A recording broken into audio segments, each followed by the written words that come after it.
Bapak Ibu dikasih oleh Tuhan Yesus Kristus. Apa itu krisis? Krisis adalah perkembangan yang berhubungan dengan tuntutan hidup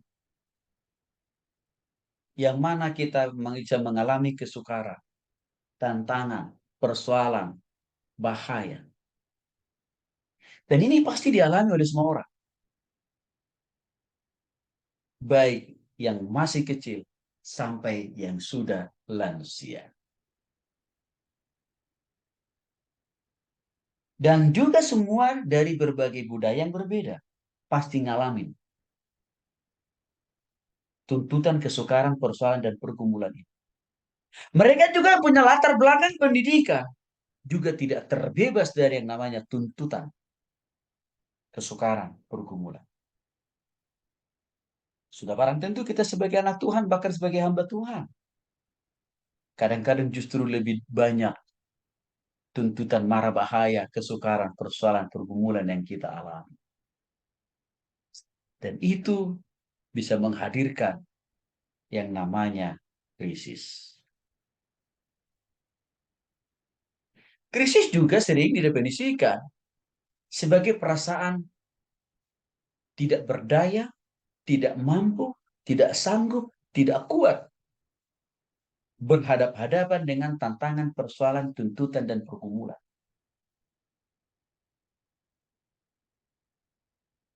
Dan ini bisa juga waktu kita tidak mampu menyelesaikan sebuah tugas tanggung jawab yang sudah dipercayakan kepada kita.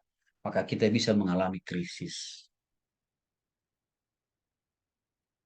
Krisis ini biasanya terjadi sebagai bagian integral dari proses pertumbuhan. Artinya, di balik krisis, di balik tantangan, di balik persoalan, selalu ada kemajuan. Jadi tidak ucuk-ucuk krisis itu, masalah itu, persoalan itu selalu destruktif atau menghancurkan. Enggak selalu Bapak Ibu. Tapi kadang-kadang krisis itu bisa membawa kebaikan untuk membuat kita makin lebih kuat menghadapi masalah, tantangan, dan persoalan yang ada. Krisis ya akan terlihat waktu kita merespon tantangan, persoalan, pergumulan, mara bahaya yang sedang menerpa kita. Contoh, waktu kita dikata-katain orang, bagaimana respon kita? Kalau kita langsung emosi, seperti kasus yang di Bekasi. Awalnya mereka kan sebenarnya karena berselisih paham di jalan. Udah didamaikan, tapi rupanya nggak tuntas. Sehingga apa yang terjadi? Mereka saling kejar mengejar di jalan. Apa yang terjadi? Akhirnya si anak muda yang naik motor itu pun digilas dengan sengaja oleh pemilik mobil yang di belakangnya. Itu contoh model reaksi seseorang menghadapi ancaman, menghadapi krisis. Karena caranya salah, apa yang terjadi? Orang mati, dia pun masuk penjara di atas 15 tahun. Dan kita sudah lihat korbannya itu orang Kristen loh Bapak Ibu, yang meninggal itu. Nah jadi respon seseorang menghadapi krisis itu berbeda-beda. Terlalu banyak orang merespon krisis itu, tantangan itu dengan cara yang negatif. Seperti si anak muda tadi. Masih banyak orang pakai cara itu. Dan tentu kita tidak mau mengambil pola dan cara itu Bapak Ibu. Karena itu akan menyusahkan diri kita sendiri berkali-kali lipat. Memperpanjang masalah. Kalau kita lihat kasusnya, kenapa dikejar lagi si anak muda yang naik motor itu? Alasannya kan karena spionnya ditendang. Kecil. Kan tinggal lapor polisi kan gampang ya. Videoin orangnya, oke?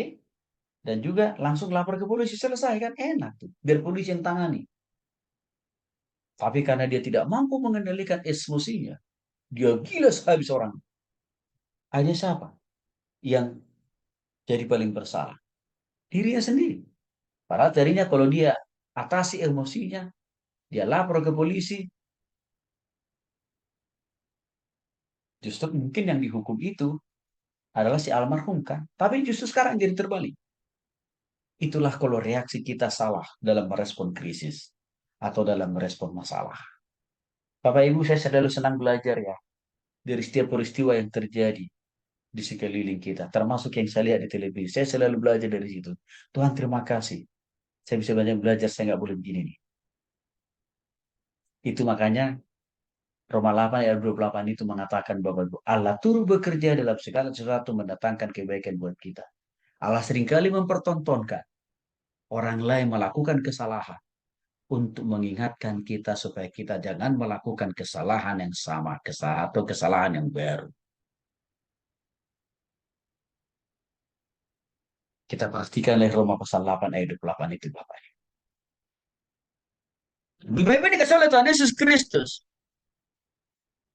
Kita akan melihat lebih jauh lagi tentang contoh-contoh situasi atau tantangan yang dapat menimbulkan krisis dalam diri seseorang. Para ibu-ibu ini pasti ngalamin.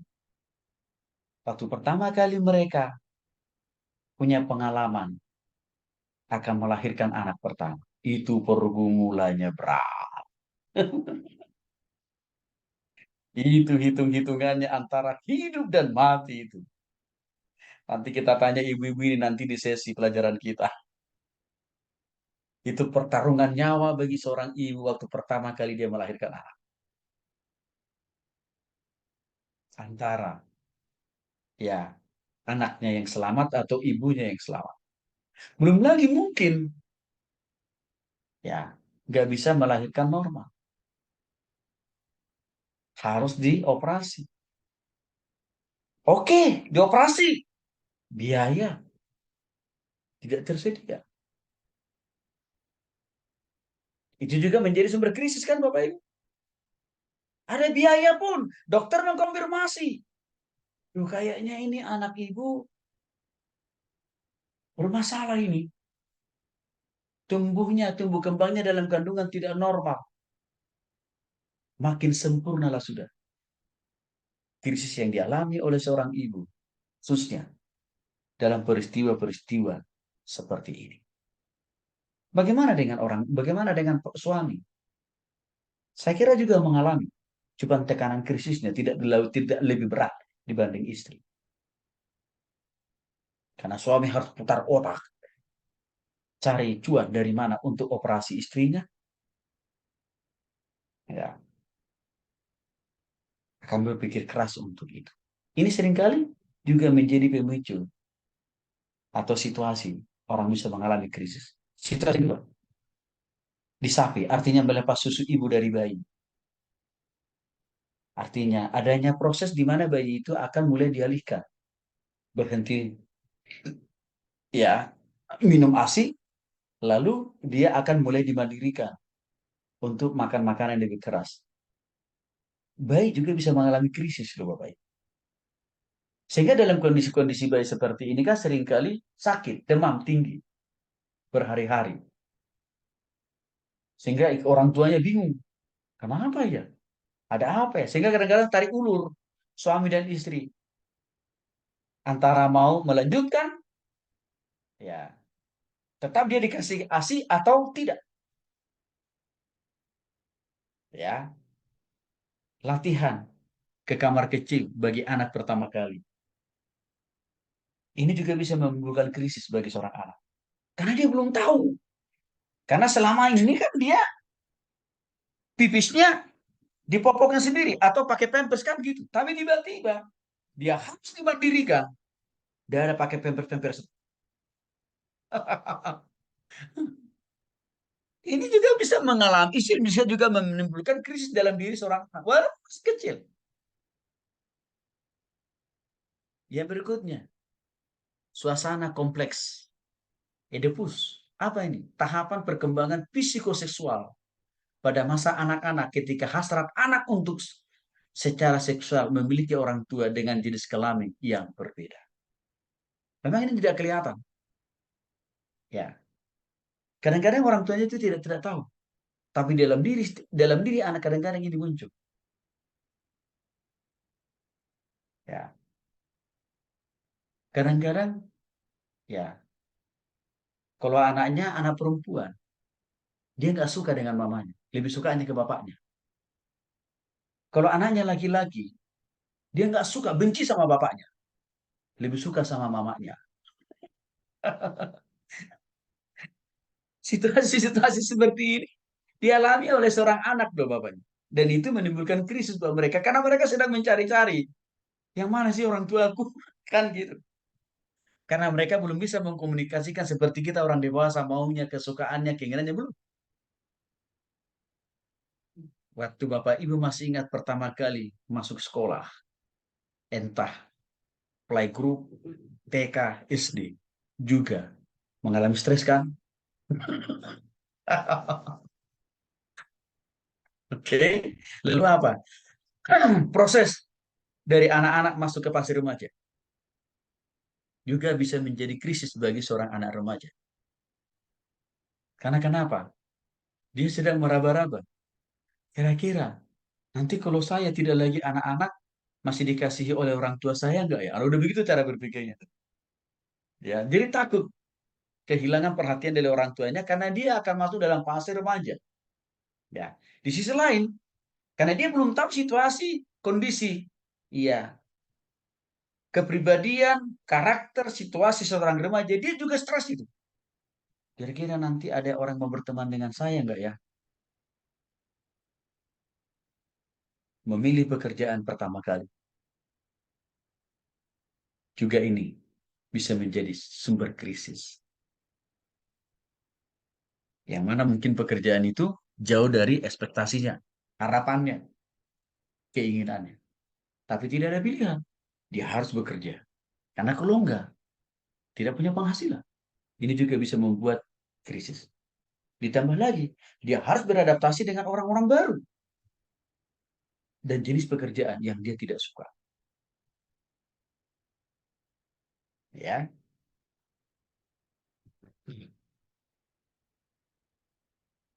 saya jadi ingat.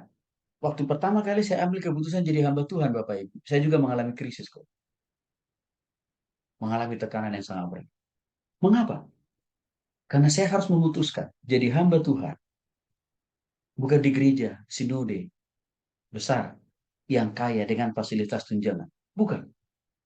Saya harus memutuskan menjadi hamba Tuhan di lembaga misi yang tidak ada gaji bulanan. Tidak ada biaya operasional. Tidak ada tunjangan Bapak Ibu. Nol. Jadi maksudnya gimana?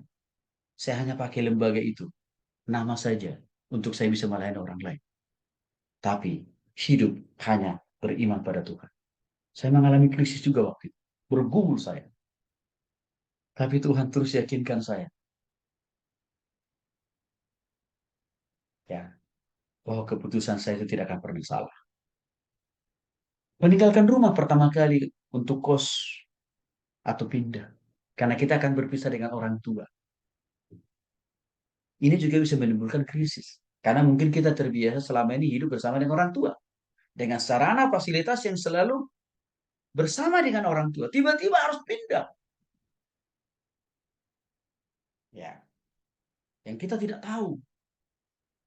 Rumahnya bagaimana, lingkungannya bagaimana. Itu juga bisa menimbulkan krisis dalam diri seseorang. Oke.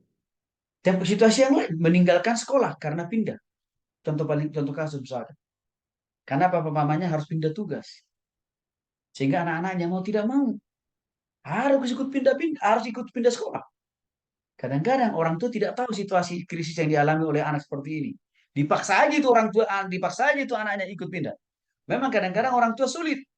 Kalau nggak ikut pindah, anaknya sekolah bersama orang tuanya. Lalu siapa yang jaga dia? Kan itu masalah juga.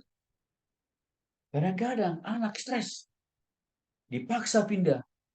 Di sekolah tempat yang baru, apa yang terjadi? Bukannya lebih baik nilainya, tapi makin lebih buruk. Kenapa? Karena dia sedang mengalami krisis di situ, Bapak Ibu. Maka perlu pendampingan. Terus apa lagi? Ayo, atau Bapak Ibu mau mengambil keputusan untuk bertunangan dengan seseorang. Ini juga bisa membuat seseorang mengalami krisis. Karena kenapa? Karena mulai harus fokuskan hati dan pikiran kehadap calon suami atau istri. Kadang-kadang kalau orang belum siap, wah galaunya luar biasa itu.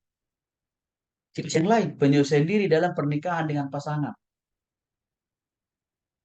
Ya, ini dialami banyak banyak orang krisis karena keadaan-keadaan situasi yang seperti ini. Karena kenapa? Tiba-tiba saja, ya dia akan satu rumah dengan pria atau wanita, ya, yang baru kali itu. Dia akan menjadi satu rumah. Dia akan menjadi suami dan istri. Ditambah lagi dulu, masih hidup bersama dengan orang tua. Fasilitas, sarana, jadi orang tua semua. Tiba-tiba tinggal bersama dengan suami. Hanya tinggal di rumah petak. Kalau dulu tinggal di orang tua, rumah gede. Nggak pernah ke dapur. Nggak pernah masak. Nggak pernah nyapu pel.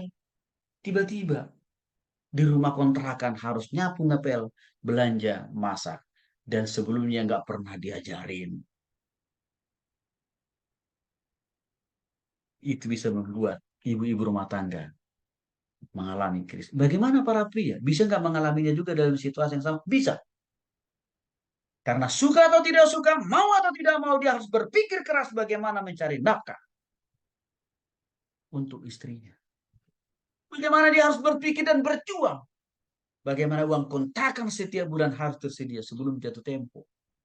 Termasuk uang belanja setiap hari. Kalau orang tidak dipersiapkan jauh-jauh hari, dia bisa mengalami krisis di dalam situasi yang seperti ini.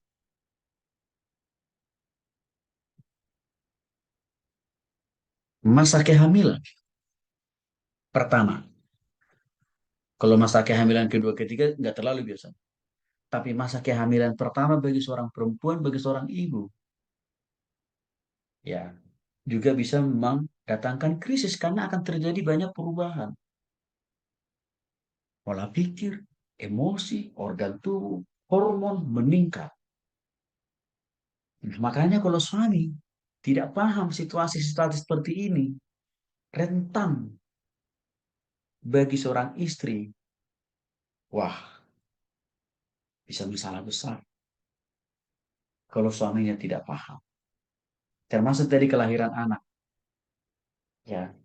Kalau suami tidak tahu bagaimana caranya berperan meringankan beban orang tua, meringankan beban istrinya, tapi dia biarkan istrinya bergumul sendiri, udah melahirkan sendiri, ya, mengganti popoknya malam hari, istri sendiri, suami ngorok aja kerjanya. Itu istri bisa stres dan depresi loh Bapak Ibu. Maka ini kita semua harus paham kita ini. Situasi-situasi yang dapat menjadi pemicu krisis. Supaya kita tahu bagaimana kita menanganinya dari sekarang. Menghadapinya kita lebih siap. Oke? Menjadi orang tua pertama kali. Suami istri bisa mengalami krisis juga. Karena kenapa? Karena harus siap untuk berbagi tugas dan tanggung jawab. Menyuapi, memandikan, ya.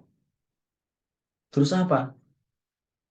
Menemani tidur, gantiin bajunya, popoknya. Kan nggak bisa suami-suami hanya menyerahkan itu kepada istri, nggak bisa. Itu kerjaan sama-sama Bapak Ibu. Maka waktu istri saya sudah hamil, ya langsung saya katakan kepada istri saya, pokoknya mah jangan takut ya. Nanti kalau anak kita ini lahir, urusan ganti popok, mandiin, saya yang ambil alih. Dan saya katakan, kalau malam hari pokoknya mama nggak usah takut, mama tidurnya, saya akan nemani dia. Biasanya kan kalau bayi kan siklus tidurnya kan berubah. Orang tua normalnya orang bangun tidur malam. Kalau bayi bangun dia. tidurnya baru pagi. Nah, harus langsung saya yakinkan istri saya. Enggak, kita langsung bagi tugas. Karena ini anak kita bersama, saya bilang. Nah, ini suami harus tahu peran-peran yang seperti ini. Supaya istrinya tidak stres dan tidak depresi, Bapak Ibu. Ya, masuk usia tengah baya. Karena sudah waktunya mengambil tanggung jawab yang lebih besar menjadi orang tua. Ini juga bisa menjadi potensi, ya, krisis bisa terjadi, Bapak Ibu. Maka lagi-lagi, ya, kita harus menyiapkan diri dari sekarang. Yang belum menikah harus siapkan diri. Tapi jangan juga saudara jadi takut menikah ya.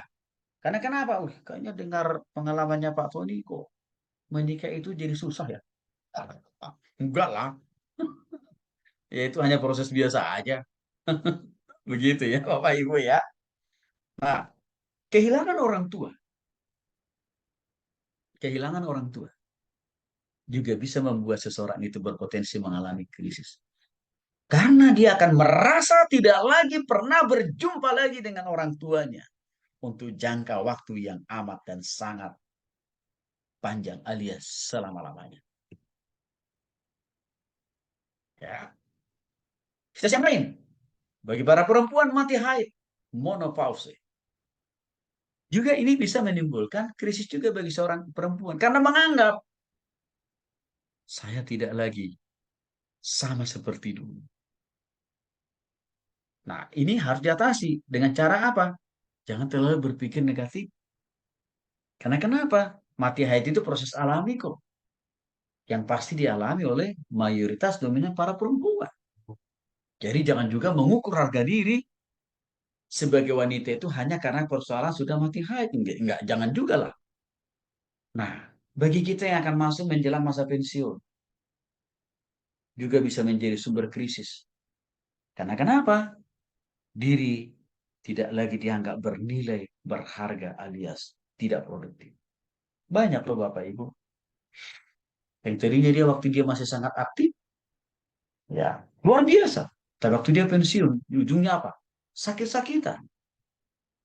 Mengapa? Karena tidak dipersiapkan sejak dari dulu. Bagaimana dia menghadapi masa-masa pensiun itu. Ya, kematian teman hidup, suami atau istri, juga bisa menimbulkan krisis dalam diri seseorang. Sebab merasa akan ditinggal untuk selama-lamanya. Merasa akan hidup seorang diri untuk selama-lamanya. Merasa tidak ada lagi teman curhat. Tidak ada lagi teman yang menemani di rumah. Tidak ada lagi teman yang akan menemani diskusi, nonton TV, belajar firman Tuhan dan melayani. Itu bisa menimbulkan orang, membuat orang juga mengalami krisis yang luar biasa. Maka kadang-kadang Bapak Ibu ada kasus-kasus ya. Karena pasangannya sudah lebih duluan pergi. Lalu pasangannya, suaminya misalkan belakangan ya nggak siap. Ya, akhirnya apa? Selalu menangisi terus kepergian pasangan. Lama-kelamaan pergi juga. Ya, ini karena tidak dipersiapkan. Kematian teman-teman yang satu angkatan, ini juga bisa menjadi sumber krisis. Karena menganggap, aduh, kayaknya kalau teman saya yang di sana sudah dipanggil, apalagi berurutan ya Bapak Ibu ya. Dalam 1 tahun dipanggil berurutan, Januari 1, Februari, sampai dengan ke Desember. Lalu kita mulai menghitung, jangan-jangan kayaknya saya deh di bulan, ya, Januari tahun depan. Itu kan menggerus kesehatan kita, pikiran kita. Maka artinya apa? Jangan terlalu mudah kita menyimpulkan kalau teman-teman saya angkatan sudah mati, maka aku tinggal menunggu waktunya. Aku akan mati juga bulan depan. Belum tentu, Bapak Ibu. Kematian itu urusannya Tuhan kok, bukan urusan kita. Krisis yang terakhir, yang juga tidak kalah, sebab akibat yang ditimbulkannya apa? Kematian diri sendiri. Mengapa ini bisa menjadi pemicu krisis bagi seseorang? Karena dia belum mengalami pertobatan pada Kristus, sehingga waktu dia mau mati, dia akan ikut menghadapi yang namanya api neraka. Maka untuk persiapan menghadapi krisis karena mau menjelang kematian sendiri, perlu kita sungguh-sungguh bertobat pada Kristus. Perlu sungguh-sungguh berdoa pada Kristus. Nah, Bapak Ibu, sebagai hamba Tuhan kita harus siap melayani jemaat waktu menghadapi berbagai masalah-masalah krisis-krisis ini, Bapak Ibu. Harus siap. Harus siap. Minggu lalu, saya ketemu seorang ibu yang notabene suaminya, ya, baru 2 minggu sebelumnya, baru kita makamkan.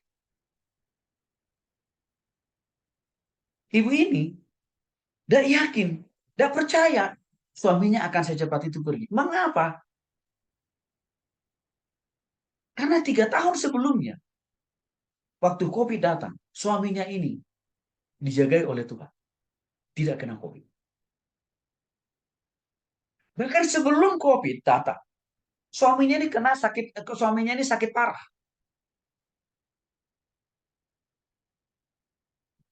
Makan, tidur, mandinya sudah di tempat tidur. Kira-kira tahun 2020 lah itu. Maka waktu itu saya layani suaminya. Dan puji Tuhan, dalam perjalanannya, Tuhan pulihkan suaminya. Sampai bisa berjalan, Bapak. Maka istrinya menganggap, kalau suaminya saja sudah dipulihkan oleh Tuhan dari kelumpuhannya. Bahkan suaminya saja dijagai oleh Tuhan bisa melewati COVID. Maka istrinya menganggap, nggak mungkin suami saya itu pergi cepat. Karena kenapa? Makin sehat kok. Tapi tiba-tiba Bapak Ibu, waktu Tuhan harus menjemput suami. Lalu kami kunjungi. Lalu saya tanya, apa yang ibu alami, apa yang ibu rasakan? Beliau menceritakan krisis yang dialami. Pak Pendeta, saya kehilangan betul, Pak Pendeta. Saya nggak nyangka, Pak Pendeta. Pak Pendeta masih ingat tahun 2020. Pak Pendeta layani suami saya, doakan suami saya sembuh dari kelumpuhannya. Saya bersyukur kepada Tuhan. Bahkan COVID dilewati. Berterima kasih sama Tuhan. Nggak nyangka, saya nggak siap, Pak Pendeta. Suami saya harus pergi. Artinya Bapak Ibu yang dikasih oleh Tuhan Kristus, Ibu ini sedang dalam krisis besar. Maka saya katakan, Ibu, jangan menangis, jangan bersedih terlalu lama. Waktu Ibu untuk menangisi, waktu Ibu untuk bersedih, saya kira sudah cukup. Dan saya kasih tahu. Ibu tahu di mana posisi suami Ibu hari ini? Nggak tahu, Pak Pendeta. Posisi suami Ibu hari ini sudah ada di surga. Jadi kalau Ibu masih bersedih, masih menangisi, suami Ibu tidak bangga dengan apa yang Ibu lakukan. Enggak, tidak bangga. Bahkan Ibu menambah sakit penyakit untuk Ibu sendiri kalau Ibu masih terus bersedih dan terus menangisi. Terus gimana Pak Pendeta? Tidak kita berdoa.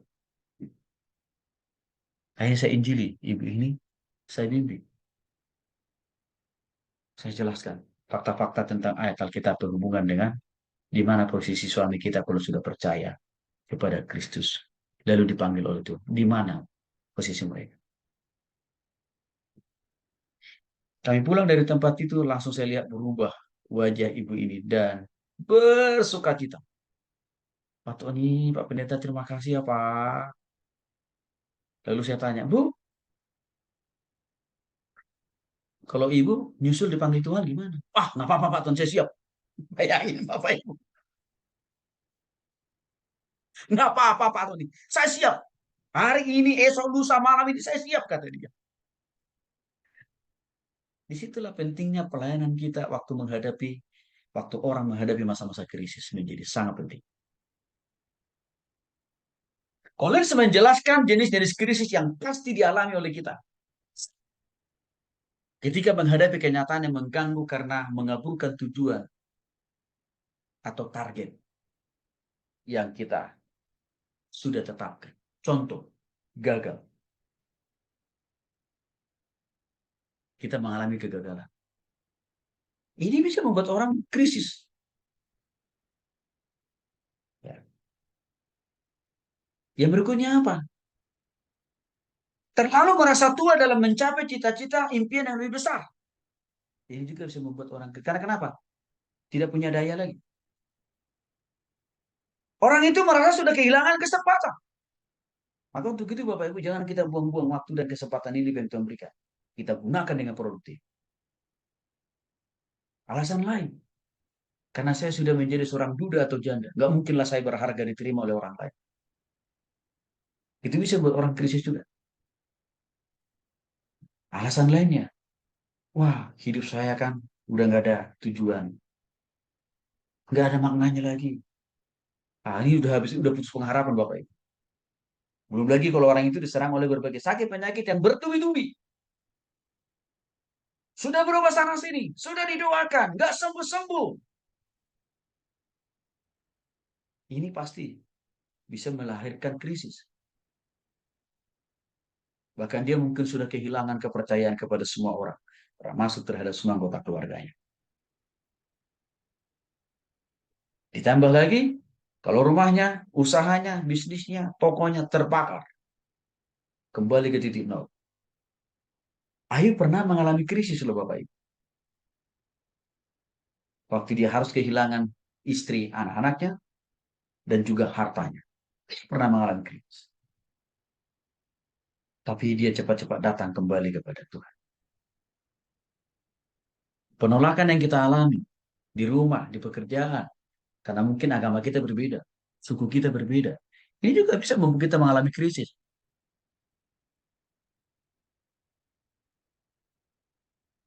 Artinya Bapak Ibu, krisis-krisis tadi bisa membuat kita tidak berdaya, tidak sanggup, tidak mampu menghadapinya.